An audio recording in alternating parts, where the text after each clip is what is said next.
Welcome to JV tax. உங்களை பார்க்கறதுல ரொம்ப மகிழ்ச்சியாக இருக்குது, சந்தோஷமாக இருக்குது. அதுக்கப்புறம் பொங்கல் வேறு நெருங்கிடுச்சு. எல்லாம் அவங்க சொந்த ஊர்களுக்கு புறப்பட நீங்களாக காத்துட்ருக்கீங்க.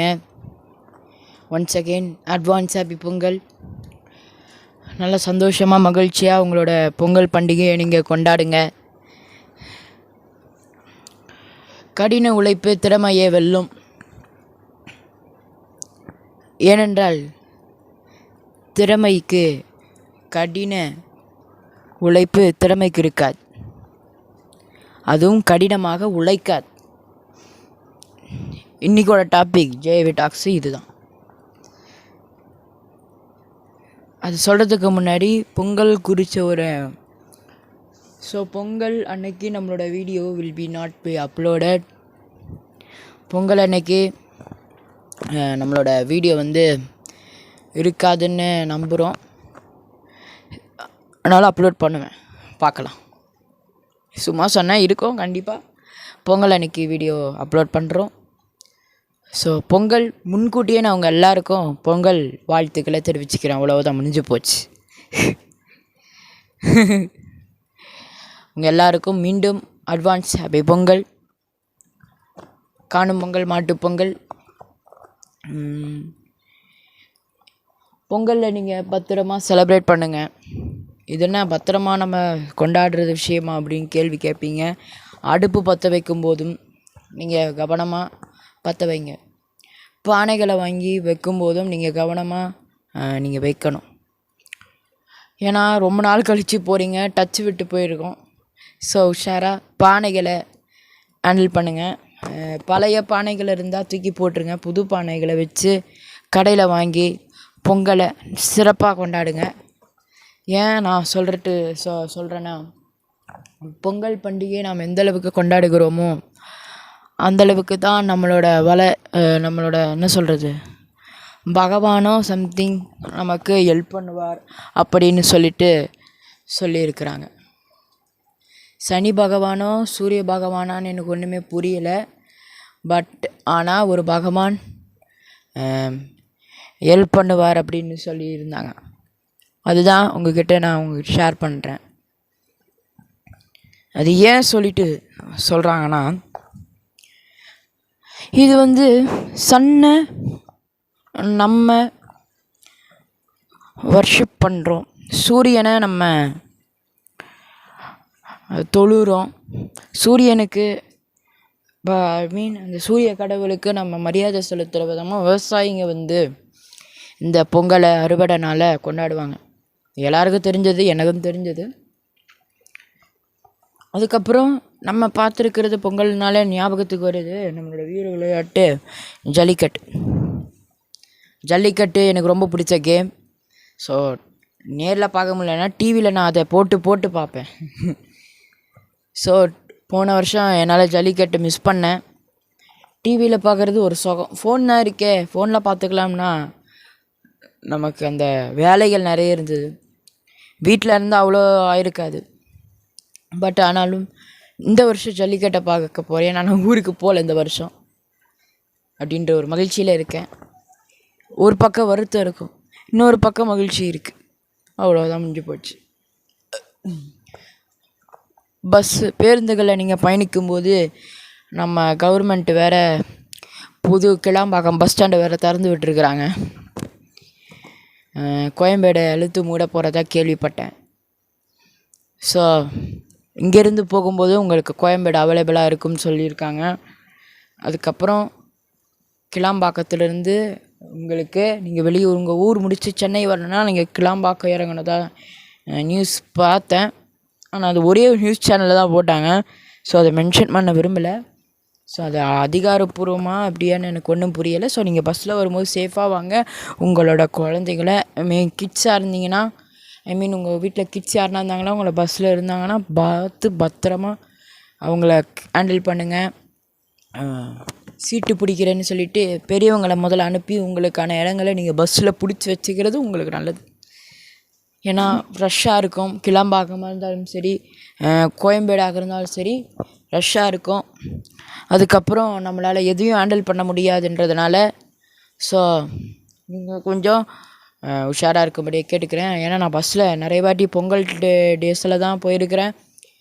போகும்போது கஷ்டம், ஆனால் வரும்பொழுது ஈஸியாக தான் இருக்கும். ஏன்னா சென்னை எல்லா பஸ்ஸும் சென்னைக்கு தான் வரும். ஸோ காலியாகத்தான் இருக்கும் காணும் பொங்கல்ன்றதுனால. இதே நம்ம பீச்சில் நம்ம போய் பார்க்கும்போது காணும் பொங்கல் அப்போ கூட்டம் இருக்கும் அதிகமாக, அலை கடல்னு இருக்கும். பீச்சுங்கள்லேயும் வண்டலூர் ஜூ உள்ளிட்ட இடங்களில் கூட்டங்கள் நிறைய இருக்கும். ஸோ சக்கரை பொங்கலை வச்சு சாப்பிடுவோம். பொங்கலை மகிழ்ச்சியோடு நம்ம கொண்டாடும்படியாக உங்களை கேட்டுக்கிறேன். ஸோ கடின உழைப்பு, விவசாயிங்க தானே கடினமாக உழைக்கிறாங்க.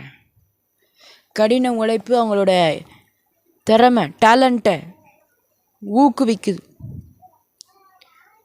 அவங்களோட டேலண்ட் இன்றைக்கி வளருது. விவசாயி எனக்கு நான் எப்படி கண்டுபிடிச்சேன்னா, நாற்று நடவு அப்படின்னு சொல்லிட்டு சொல்லுவாங்க விவசாயிகள். எனக்கு அதை நட தெரியல. இப்போ கொஞ்சம் நாற்று நட வைக்கணும், நாற்று நடணும், நடவு எனக்கு தெரியாது அப்படின்னு எல்லாம் சிரிக்கிறாங்க நான் பார்த்து. ஒரு விவசாய குடும்பத்தில் பிறந்திருக்கிறீங்க, ஒரு நாற்று கூட உங்களுக்கு நட தெரியலையே அப்படின்னு கலாய்க்கிறாங்க. இது எங்கள் ஃபேமிலிக்கே தெரியாது. இந்த ஜேவி டாக்ஸில் அவங்களுக்கு தெரியுமா, பார்த்தாங்கன்னா அவங்களுக்கு இந்த விஷயம் தெரியும். கேட்பாங்க பாருங்கள், என்னடா என்கிட்ட சொல்லியேன்னு. அதாவது அப்போ எனக்கு ஒரு அசிங்கமாகிடுச்சு. நான் என்ன அப்புறம் ஒரு டைம் அசிங்கமாச்சு. ஏன் நம்ம ஏன் விவசாய குடும்பத்தில் இருக்கிறோம்? நம்மனா விவசாயியா? நம்ம அப்பா என்ன விவசாயியா? தாத்தா தானே, அவரே ஊர்லேருந்து வேலை செஞ்சு கவர்மெண்ட் ஸ்டாஃப் தானே அவரே விவசாயி கிடையாது, இதில் விவசாய குடும்பம் அப்படின்றாங்க அப்படின்னு நினச்சேன். நிலம் இருக்குது உண்மை, அதில் பயிர் நடுறது எங்கள் ஆயா தான் நட்டுட்டு இருந்தாங்க.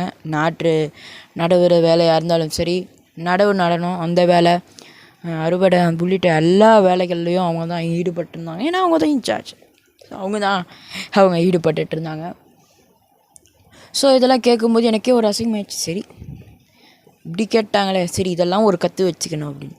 அவங்க கடின உழைப்பால் தான் இன்றைக்கி நமக்கு ரெஸ்டாரண்ட்ஸ் இருக்குது, ஃப்ராங்கி எல்லாம் எதால் வருது? விவசாயிகளுடைய உழைப்பால்.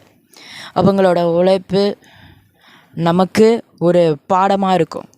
அவங்க எதுக்காக உழைக்கிறாங்கன்னா, நம்ம வயிறார தின்றதுக்காக தான் உழைச்சி போடுறாங்க வேகாத வெயிலில். எனக்கு விவசாயத்தில் இருக்கும்போது செருப்பு அடிக்கடி சேத்துல மாட்டிக்கும். அட என்னப்பா இது வேறு சேத்துல மாட்டிச்சு கன்றாவி அப்படின்னு சொல்லிட்டு வரேன். எதுடா கன்றாவி? சேத்துல இருந்தால் அவனுக்கு கன்றாவியா? போய் வீட்டில் பம்பு செட்டில் இருக்கோ கழுவிக்கோ அப்படின்னு. எனக்கு சின்ன வயசில் அந்த சேத்து மேலே நடக்கும்போதே ஒரு மாதிரி எரிச்சலாகும். ஆனால் அப்போ சின்ன பையன். இப்போது எனக்கு அதில் நடக்கணும், அதில் இருக்கணும்னு ஆசை. பட் ஆனால் ஒன்று, நமக்கு எதுவும் தெரியாது இருக்குது. சேர பார்த்தாலே எரிச்சல் அடைகிறவன் நான். மழை சேர்ந்தால் கூட நான் ஒதுங்கி போவேன். ஆனால் விவசாயிகளோட சேத்துல அலையிறதுக்கு எனக்கு ஒரு ஆசை இருக்கிறது. அதனால் எனக்கு ரொம்ப ஆசை. ஸோ அது உங்ககிட்ட ஷேர் பண்ணிக்க விரும்புகிறேன். நிச்சயமாக அதுக்கு ஒரு நாள் நடக்கும். நாற்று நடுவேன், எப்படியாச்சும் கற்றுக்கின்னு எனக்கு தெரிஞ்ச அளவுக்காச்சும் நாற்று நட வேண்டியது தான். சரி அப்படி ஒரு ட்ரை பண்ண நினச்சா, நம்ம ஊரில் நாற்று நடுறதுலாம் நம்மலாம் ஒரு 6 மாதத்துக்கு முன்னாடி நட்டுருவோம்ப்பா. இப்போ வெறும் அறுவடை தான், ஹார்வெஸ்டிங் தான் பண்ண போகிறோம். அறுவடை காலத்தில் போயிட்டு இப்போ நாற்று நடவான்னு கேட்குறியாப்பா அப்படின்னு. அதுவும் உண்மைதான். நாங்கள் திருவிழா மே மாதம் நடக்கும். திருவிழா டைமில் தான் அதெல்லாம் நடத்துவாங்க. திருவிழா டைமில் தான் அந்த விழாலாம் நடத்துவாங்க. ஐ மீன் அந்த நாற்று நடவு செய்கிறதெல்லாம் அப்போ தான் பண்ணுவாங்க. பண்ணுறதுனால எனக்கு அப்போ பார்ப்பேன், இவங்க என்ன பண்ணுங்கிறாங்க குனிஞ்சி அப்படின்னு. ஏய் அதுக்கு பேர் தான்டா நாற்று நடுவாங்க அப்படின்னு எங்கள் அப்பா சொன்னார்.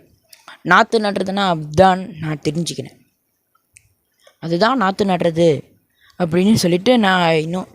ஸோ இதன் மூலமாக அவங்க கடினமாக உழைக்கிறாங்க, அதனால் அவங்க திறமையை வளர்த்துக்கிறாங்க. நம்ம திறமை எதில் உருவாகுதுன்னா ஹார்ட் ஒர்க்கில் தான் உருவாகுது. கண்டிப்பாக உறுதியாக நிச்சயமாக நம்மளோட திறமை எதில் உருவாகிறது என்று சொன்னால் அது ஹார்ட் ஒர்க்கில் தான், not smart work. Smart work நமக்கு ஏதாவது பிரச்சனை இருந்தால் தான் நமக்கு யூஸ் ஆகும். பட் ஹார்ட் ஒர்க் என்பது நம்மளை இன்னும் உழைக்கணும்னு நம்மளை ட்ரை பண்ணிக்கிட்டே இருக்கும். ஸோ ஆனால் திறமைக்கு உழைக்கவே தெரியாதுன்றாங்க. அது உண்மை. திறமையை வச்சு நம்மளால் எதுவும் பண்ண முடியாது. திறமையை வச்சு சம்பாதிக்க தான் முடியும். அது மூலமாக ஹார்ட் ஒர்க் கொஞ்சமாக தான் நமக்கு பெனிஃபிட் ஆகும்.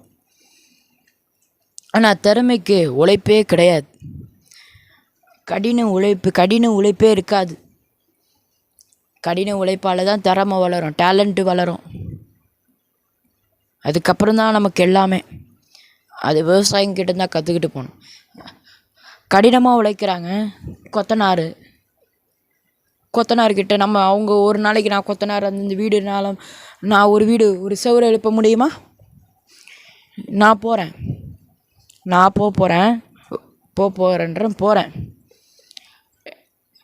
ஒரு வீட்டை இந்த செவத்தை நான் கட்டட்டுமா கேட்டால் விடுவாங்களா? விட மாட்டாங்க. ஏன்? உங்களுக்கே தெரியும் நமக்கு கட்ட தெரியாது. கட்ட தெரிஞ்சு அப்படியே அதை பார்த்துட்டு அப்படியே நம்ம அரேஞ்ச் பண்ணாலும் அதுக்குன்னு ஒரு ஸ்மார்ட் வேருக்குன்னு உழைப்பு தேவை. அது உழைக்கப்பட்ட கைகளால் மட்டும்தான் அந்த செங்கலுக்கு அடங்குமே தவிர இந்த மாதிரி சாஃப்டான கையாலலாம் அந்த செங்கலை வச்சு அந்த கொளறு அப்படின்னு சம்திங் சொல்லுவாங்கள்ல, அதை போட்டு பூச முடியாது. சாஃப்டான கை செவுரு எழுப்ப முடியாது, கடினமாக உழைக்கவும் முடியாது. நம்ம கை இந்த கை அதுக்கு எப்படி தெரியுமா இருக்கணும்? சொல்கிறேன், கேட்டுக்கோங்க, சொல்லிட்டு முடிச்சிடுறேன். இந்த கை கருப்பாக இருக்கணும். இந்த கை இப்போ என்னோட பொறுத்த வரைக்கும் இது கொஞ்சம் சாஃப்டாக தான் இருக்குது. பட் நம்ம உழைக்கணும்னு சொன்னால் இது அந்த கொத்தனாரோட கையோ, பில்டிங் இடிக்கிறவங்களோட கையோ, கல்லை இடிக்கிறவங்களோட கையோ, யார் கை வேண்டுமானாலும் அப்போ நான் போய் பார்த்தேன்னா கருப்பாக இருக்கும், சொரன்னு இருக்கும். அவங்க கை அப்படியே நம்ம முகத்தில் தைச்சா நமக்கே அது அரிப்பு வர அளவுக்கு ஆகும். இதே அவங்க ஒரு அடி அடித்தார்கள்னா நம்ம அப்படியே அப்படியே அவங்களோட 5 விரல் அப்படியே பதியும். That is a smart hard work. So இதுதான் நான் சொல்ல வேண்டிய இன்றைய விஷயம். ஸோ கடின உழைப்புக்கு திறமை கண்டிப்பாக இருக்கும். பட் ஆனால் திறமைக்கு கடின உழைப்பே இருக்காதுன்னு சொல்லிட்டு இன்றைய ஜேவி டாக்ஸில் நான் உங்ககிட்ட நிறைய விஷயம் ஷேர் பண்ண முடிஞ்சது, நிறைய பேச முடிஞ்சது, பேசிட்டேன். மறுபடியும் உங்கள் எல்லாருக்கும் அட்வான்ஸ் ஹாப்பி பொங்கல். உங்களில் ஒருவன் இது ஜெய் விடைபெறுகிறேன். நன்றி, வணக்கம்.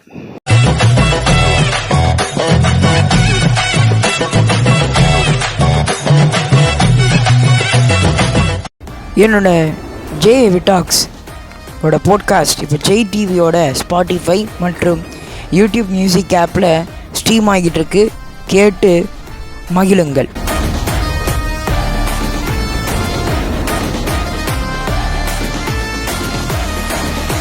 Listen JAV Talks podcast available now of JTV Spotify and YouTube Music app. Enjoy listening the podcast.